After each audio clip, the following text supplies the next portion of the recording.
আজ নিয়ে এলাম চটজলদি কম মশলায় পেঁয়াজ দিয়ে সেদ্ধ চালের পাতলা আমিষ খিচুড়ি। ঠান্ডা পড়তেই খিচুড়ি খাওয়ার ইচ্ছে জাগলো। মাকে বললাম, আজকে সেদ্ধ চালের পাতলা খিচুড়ি করো। বলা মাত্রই কাজ শুরু। তাহলে চলো রেসিপিটা শুরু করি। নমস্কার বন্ধুরা, হরে করে কম্বাতে তোমাদের স্বাগত। খিচুড়ি খাওয়ার জন্য এখানে পটল ভাজা, পেঁয়াজি আর আলু ভাজা করা হচ্ছে। ন্যাচারালি আমরা পাতলা খিচুড়ি ইলিশ মাছ ভাজা আর ডিমের অমলেট দিয়ে খেয়ে থাকি, তবে আজকে একটু অন্যরকমভাবে খেতে ইচ্ছে করলো। চলছে পেঁয়াজি ভাজা। এই সব দেখে তোমরা বুঝতেই পারছো আজকের খাবারটা বেশ মজাদার হতে চলেছে। এই ভাজাগুলো এতটাই মুখরোচক যে ভাজতে ভাজতে বেশ কয়েকটা পেটে চলে যায়। তোমাদের কাছে আমি একটা আবদার করছি, আশা করি তোমরা পালন করবে। তোমরা আমাকে বেশি বেশি করে লাইক কমেন্ট করো, তাহলে আনন্দের সাথে ভিডিওগুলো করতে পারবো। সবকটা ভাজা শেষ, এবার চলো খিচুড়ির দিকে। এক বাটি মুগের ডালকে সামান্য লাল করে একটু শুকনো খোলায় ভেজে নিতে হবে। এখানে মুগের ডালটা ভাজা হতে থাক, চলো কি কি ডাল নেওয়া হয়েছে দেখে নাও। রয়েছে এক বাটি মুসুরির ডাল আর এক বাটি ছোলার ডাল। এবার এক এক করে ভালো করে ধুয়ে নিতে হবে। প্রথমে ছোলার ডালটাকে ভালো করে ধুয়ে নিচ্ছে। এদিকে প্রেসার কুকারে অল্প জল নিয়ে ধোয়া ছোলার ডালটাকে ওর মধ্যে দিয়ে দিচ্ছে। মুগের ডাল কিন্তু ভাজা হয়ে গেছে, দেখো কালারটা কিন্তু চেঞ্জ হয়ে গেছে। গ্যাসটা অফ করে দিয়ে এদিকে মুসুরি ডালগুলোকে ভালো করে ধুয়ে নিচ্ছে।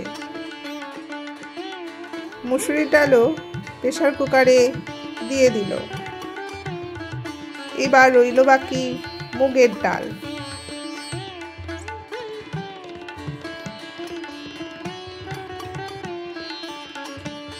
মুগের ডালটা ধুয়েও প্রেসার কুকারে দিয়ে দিল।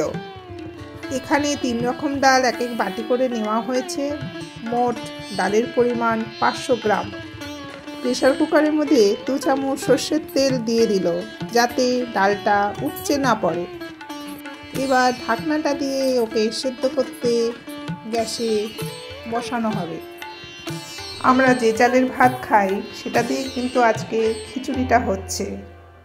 চালটাকে 2 ঘন্টা আগে ভিজিয়ে রাখা হয়েছিল। জলটা ফোটার পরে ওর মধ্যে চালটা দিয়ে দিল। জলটা কিন্তু চালের ঠিক ডাবল দেবে।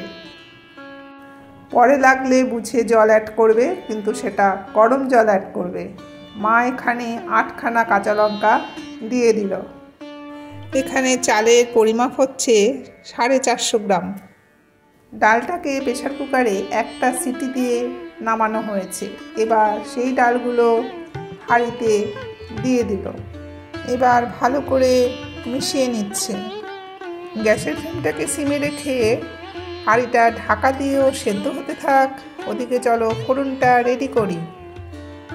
কড়াইটা গরম হলে ওর মধ্যে 5 চামচ সর্ষের তেল দিয়ে দিল। ফোড়নের জন্য দিল 5টা শুকনো লঙ্কা আর 4টে তেজপাতা। তোমরা কারা কারা খিচুড়ি খেতে খুবই ভালোবাসো জানিও। শুকনো লঙ্কাটা একটু ভাজা ভাজা হলে ওর মধ্যে দিয়ে দিল 2 চামচ 5 ফোড়ন। 5 ফোড়নের একটা সুন্দর গন্ধ বেরোনো পর্যন্ত ওকে একটু ভেজে নিতে হবে। এবার দিল কুচিয়ে রাখা 2টো পেঁয়াজ।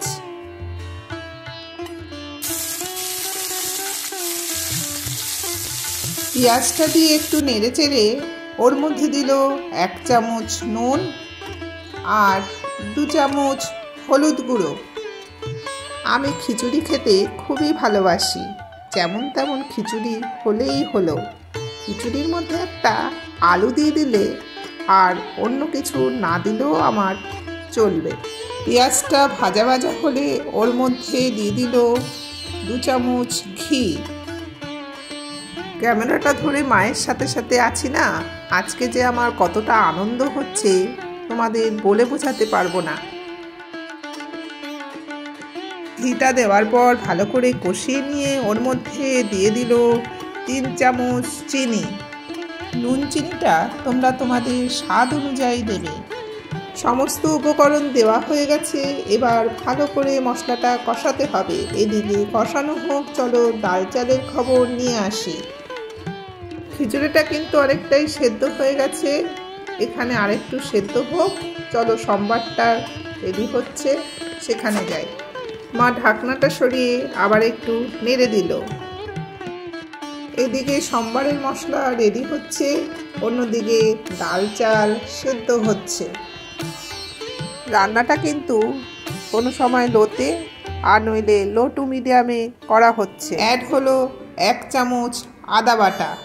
আদা বাটাটা তোমরা একটু শেষের দিকেই দেবে, তাহলে গন্ধটা খুব সুন্দর আসবে। আবার একটু ভালো করে কষিয়ে নিচ্ছে। ঢাকনাটা সরিয়ে মা আবার একটু নেড়ে দিল। এখন শীতকাল, মাঝে মাঝে খিচুড়ি খেতে খুবই ভালো লাগে। শীতকালের নানা সবজি দিয়ে খিচুড়ি দারুণ লাগে, সেটাও একদিন তোমাদের দেখাবো। সম্বারের মশলাটা রেডি হয়ে গেছে, এবার গ্যাসটাকে অফ করে দিয়ে মশলাটা হাঁড়ির মধ্যে দিয়ে দিল।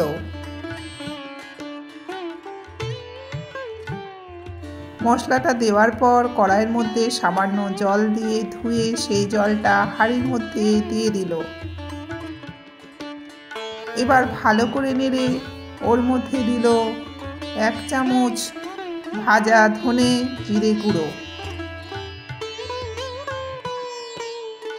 অ্যাড হলো 1 চামচ ভাজা গরম মশলার গুঁড়ো।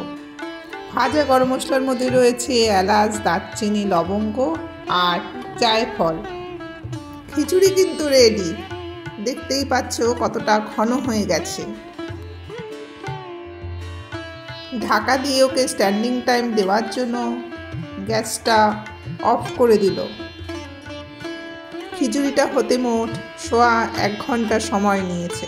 খিচুড়ি রেডি, এবার খাবার জন্য বেড়ে নিতে হবে। প্রত্যেকের রান্নার ধরন আলাদা, আমার মা রান্নাগুলো আবার একটু সহজভাবে করে। রেসিপিটা কেমন লাগলো কমেন্টে জানিও, আর হ্যাঁ, একটা লাইক করতে ভুলো না। অনুরোধ রইল শেয়ারে। তোমরা সবাই ভালো থেকো, সুস্থ থেকো। আবার দেখা হচ্ছে অন্য এক নতুন ভিডিওর সাথে।